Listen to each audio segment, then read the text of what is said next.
नमस्कार, जय श्री कृष्णा। स्वागत करता हूं मैं आपका अपने चैनल कुंडली शास्त्र में। मैं हूं एस्ट्रोलॉजर रतन सिंह। तुला राशि, तुला लग्न दोनों के लिए ये वीडियो इंपॉर्टेंट है। आने वाला सप्ताह यानी कि 22 जून से 28 जून के बीच में क्या कुछ परिवर्तन हुआ है, बड़ा ही महत्वपूर्ण परिवर्तन हुआ है और उसका प्रभाव भी आप लोगों के ऊपर महत्वपूर्ण ही पड़ेगा। इसके बारे में चर्चा करेंगे। देखिए, सबसे पहले तो देख लीजिए, बुध जो है वो 22 जून को ही यानी कि सप्ताह के लगते ही सोमवार के दिन प्रवास कर जाएंगे अपनी खुद की राशि 9वें भाव से दशम भाव के अंदर, कर्क राशि के अंदर। ठीक है, यहां से ये बनेगा त्रिग्रही योग। गुरु और शुक्र तो हैं ही साथ में, यहाँ पे बुध भी आ जाएंगे और एक लक्ष्मी नारायण योग बन जाता है, त्रिग्रही योग बन जाता है। ये बड़ा ही स्पेशल योग है। सारावली जैसा ग्रंथ है, उसके अध्याय 16 के अंदर इसके बारे में वर्णन है कि जब बुध शुक्र गुरु साथ में हो तो व्यक्ति सुंदर शरीर वाला, मजबूत शरीर वाला, शत्रुओं पे दमन करने वाला है, शत्रुओं का नाश करने वाला, भाग्यवान, प्रसिद्धि और सत्य वचन बोलने वाला होता है। दशम भाव के अंदर तीन तीन शुभ ग्रहों का योग, साथ में लग्नेश भी हो और उसमें एक आपके नवमेश यानी कि भाग्येश भी हो, तो कहने ही क्या। ठीक है ना। तो कहने का मतलब क्या है, भाग्य का साथ तो हमको मिल ही रहा है, मतलब भाग्य में बल आ रहा है। एक तो पहले भी आप लोगों के लिए स्थितियां ठीक ही थी, बुध स्वयं यहाँ पे बैठे हुए थे, तो आप लोगों के लिए इसके पॉइंट ऑफ व्यू से, गोचर के पॉइंट ऑफ व्यू से अगर मैं कहूं तो स्थिति आप लोगों के लिए अच्छी ही थी और अब भी स्थितियां आप लोगों के लिए ठीक ही हैं। आगे देखो अगर आप, तो ये करियर के अंदर आप लोगों के लिए 3 शुभ ग्रहों का योग बन रहा है। तो यहां से करियर में के अंदर ग्रोथ दिखाई देती है, करियर में उन्नति दिखाई देती है। जिन लोगों का ऐसा है कि आगामी समय के अंदर, इस सप्ताह के अंदर कोई जॉब से संबंधित इंटरव्यू है, तो उन लोगों के लिए स्थिति ठीक है, अच्छी है, शुभदायी है। जो लोग काम को बदलना चाह रहे हैं, कंपनी बदलना चाह रहे हैं, उन लोगों के लिए भी स्थिति काफ़ी ज़्यादा शुभदायी है। तो आप लोगों के लिए तो मैं ये कहूँगा कि करियर के पॉइंट ऑफ व्यू से बढ़िया समय है। अब एक और शुभ समाचार सुनिए। शुभ समाचार ये सुनिए कि तीनों के तीनों जो शुभ ग्रह हैं वो दृष्टि डालते हैं कहाँ पे, चौथे भाव के ऊपर। चौथा भाव संपत्ति को देने वाला है, असेट्स को देने वाला है, भवन को देने वाला है, जमीन को देने वाला है, माता के सुख से भी संबंधित है। तो यहाँ से तीनों ग्रहों की दृष्टियां पड़ना कहीं ना कहीं तो आप लोगों की संपत्ति सृजन के अंदर योगदान देगा ही देगा। अब देखिए, जिसकी जैसी आर्थिक स्थिति है उसकी वैसे ही आगे योग फलित होते हैं। जैसे किसी को 2 व्हीलर लेनी है तो उसके लिए अच्छे योग है, किसी को 4 व्हीलर लेनी है तो उसके लिए बढ़िया योग है, छोटा घर है, फ्लैट है, तो जिसको जैसे आर्थिक सामर्थ्य है उसके अनुसार ये समय आप लोगों के लिए अच्छा ही रहने वाला है। तो चिंता की बात बिल्कुल भी नहीं है। ठीक है साहब। अब देखिए, स्थितियां थोड़ा सा ट्विस्ट है कहानी के अंदर। ट्विस्ट क्या है? ट्विस्ट ये है कि यहां से चंद्रमा को अगर आप देखें तो सप्ताह की शुरुआत में सोमवार मंगलवार के दिन चंद्रमा गोचर करेंगे कन्या राशि से। कन्या राशि बुध की है। बुध स्वयं जो है अभी कर्क राशि में है, तो बुध और चंद्रमा, क्षमा कीजिएगा, इन दोनों की राशि परिवर्तन हो रहा है, दशम का और द्वादश भाव का। ठीक है, तो यहाँ से काम से संबंधित आप लोगों को यात्राएं करनी पड़ सकती हैं।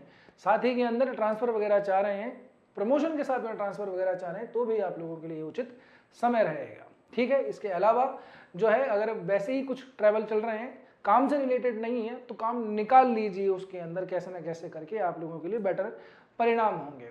अब इसके बाद में जो दिन आते हैं, यानी कि बुधवार, गुरुवार, शुक्रवार के आसपास के दिन, तो ये जो दिन है यहाँ पे चंद्रमा आएंगे तुला राशि के अंदर। तुला राशि शुक्र की राशि है, शुक्र भी चंद्रमा की ही राशि में बैठे हुए हैं। तो अब जो ये चंद्रमा है, बुध से पहले राशि परिवर्तन कर रहे थे, अब वो शुक्र के साथ में राशि परिवर्तन करेंगे। लग्न का और दशम भाव का संबंध बनता है राशि परिवर्तन से। ठीक है, तो काम से संबंधित आप लोगों के अंदर कुछ चेंजेस यहाँ पे दिखाई देते हैं, लेकिन ट्विस्ट ये है कि अगर ठीक से देखा जाए तो चंद्रमा के ना आगे कोई समय ग्रह होगा ना पीछे कोई ग्रह होगा। ये एक तरीके का कैमद्रुम योग बनाता है। कैमद्रुम योग कुछ बुरे योगों में से एक है, दरिद्रता से संबंध इसका देखा जाता है। तो मैं आपको ये सलाह दूंगा कि इस समय पे कोई फाइनेंशियल कोई डिसीजन लेने से थोड़ा सा बचिएगा। खास करके यदि आपको कोई सोलो व्यापार है तो वहाँ से थोड़ा सा सावधान रखिएगा। अगर आप व्यापार करते हैं, कोई फाइनेंस किसी को करने वाले हैं या पार्टनरशिप में इन्वॉल्व होने वाले हैं, तो थोड़ा सा बचिएगा, क्योंकि दृष्टि भी सीधी सीधी यहीं पड़ती है। इस भाव का स्वामी मंगल, वो भी 8वें भाव के अंदर बैठा हुआ है। तो कुल मिला के बात में आपको, देखो, डराने वाली बात बिल्कुल भी नहीं है। जो अपना रेगुलर वीडियो देखते हैं उनको पता है कि हम फालतू डराते नहीं हैं। जैसी स्थिति है वैसी बताना जरूरी है ना। खामखा आपको सिर्फ खुश करते चले जाएं, उससे क्या ही सेंस है? फिर आपका रेगुलर वीडियो देखने का कोई सेंस ही नहीं है कि नहीं? तो चंद्रमा यहाँ से दृष्टि डालेंगे आपके सप्तम भाव के ऊपर, तो व्यापार से संबंधित कोई निर्णय लेने से थोड़ा सा बचिएगा, क्योंकि चंद्रमा की दृष्टि से देखा जाए तो ये ठीक नहीं है। लेकिन यदि आपके अभी इस समय पे कोई चंद्रमा से संबंधित कोई दशा अंतर्दशा प्रत्यंतर दशा नहीं है तो फिर भी थोड़ा सा ठीक रहेगा, है ना, इतनी टेंशन वाली बात नहीं है। सप्ताह के आखिरी के 2 दिन आएंगे, चंद्रमा आएंगे वृश्चिक राशि में, वृश्चिक राशि में चंद्रमा साहब नीच के हो जाते हैं, ठीक है। लेकिन ये जो नीच है वो भंग हो रहा है, कैसे? इस राशि का स्वामी मंगल है जो सीधी सीधी 7 दृष्टि अपने ही राशि के ऊपर डालता है, पहली बात। दूसरा, इधर से गुरु की भी 5वीं दृष्टि इसके ऊपर पड़ती है जो कि इन्हीं की राशि में बैठा हुआ है। मतलब ये टेक्निकलिटीज है, आपको थोड़ा सा बस मैं डिटेल में समझा रहा हूँ।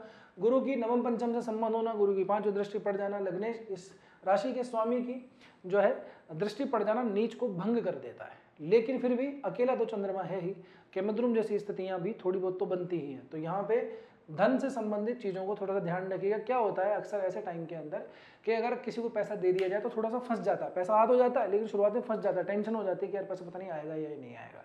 तो खामखा की आदमी जो है एक अनावश्यक जो है ओवर थिंकिंग के अंदर चला जाता है, या फिर यूँ कहें कि तनाव उसको झेलना पड़ता है। तो थोड़ा फाइनेंस में पैसे देने से थोड़ा सा सोच समझ लीजिएगा पहले, ठीक है ना। बाकी कोई विशेष समस्या वाली बात यहाँ पे है नहीं। मंगल को देख लेते हैं एक बार। मंगल यहाँ पे आपके द्वितीय और सप्तम भाव का स्वामी है, 8वें के अंदर बैठा हुआ है। यहाँ से मंगल भी लाभ भाव पे दृष्टि डालता है, कारक नहीं है, मार्केश है। लेकिन 8वें के अंदर अगर मंगल गया है तो एक तो पहले ये समझ लीजिए, थोड़ा बहुत अगर आप स्पोर्ट्स वगैरह में एक्टिव हैं या जिम वगैरह करते हैं, ठीक है ना, थोड़ा सा एथलेटिक्स के अंदर इन्वॉल्व है या जैसे भी है रनिंग वगैरह करते हैं, तो थोड़ी बहुत चोट चपेट एक्सीडेंट का थोड़ा सा इंजरी होने का थोड़ी संभावना यहाँ पे बनती है। ये स्पेशली उन लोगों के लिए ज़्यादा लागू होता है जिनकी अभी मंगल से संबंधित कोई भी दशा अंतरदशा प्रत्यंतर दशा चल रही हो। मंगल की यहाँ पे 4वीं दृष्टि, मंगल की यहाँ पे 7वीं और मंगल की यहाँ पे 8वीं।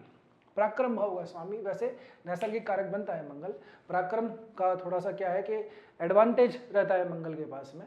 उस भाव पर दृष्टि डाल रहा है तो मेहनत वगैरह तो बढ़ाएगा ही, बस 8वें भाव से संबंधित थोड़ा सा ऐसा है कि ज़्यादा जोश में आकर के ओवर स्पीड करना, है ना, ओवरटेकिंग करना, रश ड्राइविंग करना, तो इस तरह का थोड़ी चीज़ों से थोड़ा सा बचिएगा। खामखा इंजरी हो सकती है तो नुकसान ही होगा उससे, ठीक है ना।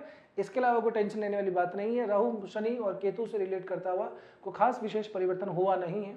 एक परिवर्तन जरूर है, यही जो शनि है ये 30वीं दृष्टि मंगल के ऊपर डालते हैं, ठीक है। तो मंगल शनि से थोड़े से प्रभावित हो रहे हैं, तो यहाँ पे भी थोड़ा सा ध्यान रखिएगा।